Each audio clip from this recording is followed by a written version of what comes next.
Olá, tudo bem? Meu nome é Daniel, sou advogado e hoje nós vamos falar um pouco sobre departamentos jurídicos. Bom, o que são departamentos jurídicos? O que eles fazem? O que eles representam dentro de uma estrutura empresarial? Em primeiro lugar, é importante destacar que um departamento jurídico não é um escritório de advocacia. Ele não está preocupado apenas com a situação contenciosa da empresa, mas ele se preocupa também em prevenir litígios, em evitar problemas. E para a gente pensar na estrutura de um departamento jurídico e como ele funciona, convém a gente lembrar quais são as demais atividades de uma determinada empresa. Bem, dentro de uma empresa nós temos atividades de cobrança, se for uma instituição de ensino superior, como é o nosso caso, a entrega de diplomas, nós temos a contratação, a demissão de funcionários, enfim, várias situações que podem, oportunamente, resultar em situações de risco, em situações de conflito. É nesse sentido que deve atuar um departamento jurídico, no sentido de evitar que esses problemas aconteçam. Ora, mas é sempre possível fazer com que isso aconteça? Evitar problemas judiciais? É claro que não. Em alguns momentos os problemas vão aparecer. E aí, uma outra forma de atuação de um departamento jurídico vem à tona, que é a atuação contenciosa. Então nós podemos destacar, inicialmente, duas formas de atuação de um departamento jurídico. A primeira delas, a atuação preventiva, e a segunda delas, a atuação contenciosa. E de que forma funciona uma atuação preventiva? Vamos acompanhar aqui nos slides. Formas de atuação preventiva. Claro, cooperação dos demais setores da empresa. Por que razão? A atuação preventiva, ela não ocorre de forma isolada. Ela ocorre a partir das atitudes emanadas pelos outros setores e departamentos. Cabem a eles realizarem consultas para provocar a emissão de pareceres por parte do departamento jurídico. Então, nós podemos destacar como formas de atuação preventiva a consulta, a emissão de parecer e a análise de contratos. E de que forma isso acontece? Como podemos observar, órgãos como a contabilidade, a presidência, o financeiro e outros tantos quantos queiram, podem a qualquer momento emitir consultas através de e-mails, verbalmente ou através de processo administrativo interno, que é o mais correto, né? Cada uma dessas entidades dentro de uma empresa podem demandar ao jurídico determinadas consultas. E o jurídico, de posse dessas consultas, irá então, com embasamento técnico, justificar a possibilidade ou não de uma tomada de decisão a partir da emissão de um parecer. Gente, convém destacar que um parecer não obriga um gestor a tomar uma decisão. Um parecer é uma opinião jurídica fundamentada que pretende levar ao gestor subsídios para que ele possa adotar uma decisão sem que isso venha a desembocar numa situação de risco, uma situação jurídica que possa lesar a empresa no futuro. É por esse motivo que a gente destaca que a atuação do departamento jurídico, ela é, no primeiro momento, preventiva, né? Da mesma forma, o parecer, a partir do momento em que ele é dado, como nós já dissemos, ele não vincula o gestor. Compete ao gestor acatar ou não o que está nesse parecer. E caso ele acate, assumir para si a responsabilidade pela sua contratação, pela sua conduta ou a providência que ele estiver prestes a tomar, né? Da mesma forma, nós temos os contratos, né? De que forma atuar com contratos pode caracterizar uma situação preventiva? Ora, vamos imaginar que a empresa esteja prestes a alugar um determinado terreno, um determinado espaço, e dentre aquelas cláusulas contratuais exista alguma cláusula que vá trazer prejuízo à empresa no futuro ou num determinado momento. É claro que aquele contrato, uma vez submetido ao departamento jurídico, irá desembocar num resultado de análise profissional, embasada, técnica, a partir da qual o sujeito poderá contratar ou não aquele objeto que está sendo discutido no contrato. Ok? Bom, gente, essa é a forma de atuação preventiva, né? Geralmente é dessa forma que ela ocorre, mas claro que não são as únicas circunstâncias, como nós veremos um pouco mais à frente. Agora vamos falar um pouco sobre a atuação contenciosa e como que ela ocorre. Bom, a atuação contenciosa retrata a advocacia por excelência. É o embate judicial, é a representação jurídica, é a pessoa que contratou um advogado devidamente representada no âmbito judiciário. E de que forma que isso ocorre? Ocorre, gente, através de um processo. E o que é um processo? Vamos ver.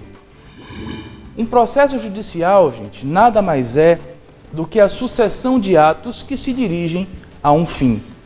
Nós temos aqui uma representação, né, do que seria um processo judicial desde seu início até o seu final. E dentro desse esboço nós podemos mostrar as seguintes ocasiões: a petição inicial, a defesa, a audiência e a sentença, encerrando ali o processo em primeira instância. Com a sentença, a possibilidade de atuação em segundo grau, através de recurso, do qual virá as contrarrazões, para daí então haver um acórdão, que nada mais é que uma decisão em torno desse recurso. Por fim, nós temos aí a possibilidade de um novo recurso, dessa vez para os tribunais superiores. Estamos falando de STJ e STF.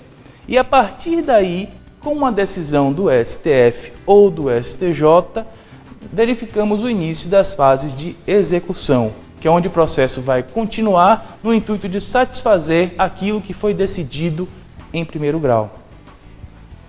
Vamos falar detidamente e de forma sucinta sobre cada uma dessas etapas. Em primeiro lugar, falaremos sobre a petição inicial e a defesa. O que significa cada uma dessas fases? Bom, a petição inicial é um documento, uma redação, através da qual o autor da ação vai pleitear tudo aquilo que ele entende ser de direito dele. A petição inicial traz todas as alegações do autor. E no que diz respeito à defesa, a defesa, por sua vez, é a oportunidade em que o réu, aquele que está sendo demandado no processo, se oponha a tudo aquilo que está sendo alegado em sede de petição inicial. É nesse momento da defesa que é preciso se arrolar provas robustas que corroborem aquilo que está sendo alegado pela defesa. Se você não deve algo, apresente o comprovante de que aquele algo está pago, e assim sucessivamente. O segundo momento que eu gostaria de destacar dentro do processo tramitando em primeira instância é o momento das audiências e da sentença. Uma vez que o autor propõe a ação, o réu vem e se defende, ocorre a audiência. Audiências de conciliação e audiências de instrução e julgamento. As audiências de conciliação são aquelas audiências onde, através de um acordo judicial, o processo se encerra. Caso, é claro, as partes aceitem acordar sobre o produto daquilo que está sendo discutido na ação judicial. Por outro lado, caso não se chegue a um consenso ou a um acordo numa audiência de conciliação, passar-se à audiência de instrução e julgamento, que é a audiência onde o juiz fará a oitiva de testemunhas, interrogatório das partes e produzirá provas no sentido de julgar. Bom, superada a fase das audiências, sobrevém a sentença judicial. E a sentença judicial, como nós sabemos, põe termo ao processo. Quando isso acontece, acaba o processo em primeira instância. Mas é claro, uma sentença sempre vai apontar um vencedor e um derrotado. E muitas vezes o derrotado não está satisfeito com o que ele encontra na decisão. A esse sujeito é garantido o direito de recorrer. Então ele sairá da primeira instância e irá para o tribunal, em segunda instância, para ver o seu direito ser reapreciado. E é dessa forma que ocorre. Um recurso é interposto, Vejam que o recurso ele corresponde a uma espécie de petição inicial em segunda instância, porque é onde se dá início a esse novo processo. Quando então a parte contrária apresenta suas contrarrazões, então o órgão julgador, na ausência de quaisquer outras diligências, vem a julgar, e esse julgamento nós não damos o nome de prolação de sentença, nós falamos em acórdão, né? E esse acórdão, gente, assim como a sentença, vai privilegiar alguém em detrimento de outra pessoa. E essa outra pessoa que saiu derrotada no processo também poderá recorrer mais uma vez. Mas é claro, esse recurso é mais específico. Quando falamos de STF e STJ, alguns requisitos legais precisam ser atendidos para que esse recurso seja admitido. Não vamos entrar nesses detalhes, nem discutir com mais profundidade esse assunto, em razão da natureza do curso que nós estamos propondo. Mas, de qualquer forma, se pudermos traçar um esboço, ele seria algo dessa natureza. Um recurso aos tribunais superiores, quando então a decisão se tornaria irrecorrível, dando início à fase de execução. A fase de execução é aquela fase onde o sujeito vai pedir para que o juiz dê cumprimento àquela decisão, àquela sentença, àquele acórdão, para que ele efetivamente satisfaça o seu direito. E isso encerra o processo judicial, após a conclusão da fase de execução.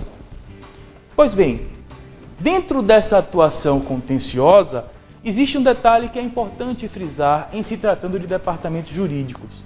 Ainda em fase contenciosa, é possível atuar preventivamente.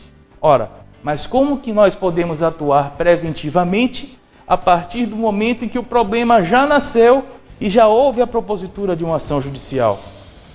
Gente, a repetição de ações contra uma determinada empresa, ela tem por base um motivo. Em se tratando de instituição de ensino superior, a ausência de entrega de diplomas reiteradas, ou então uma cobrança que é feita de forma indevida, situações que serão discutidas dentro do processo. E para o departamento jurídico, é fácil ter acesso a essa informação. E de posse dessa informação, nós podemos, então, consultar dentro da empresa quais são os setores que deram origem àquela ação e, a partir daí, atuar preventivamente no intuito de que essas situações não mais ocorram. Bem, por hoje é só. Espero que vocês tenham aproveitado e até a próxima.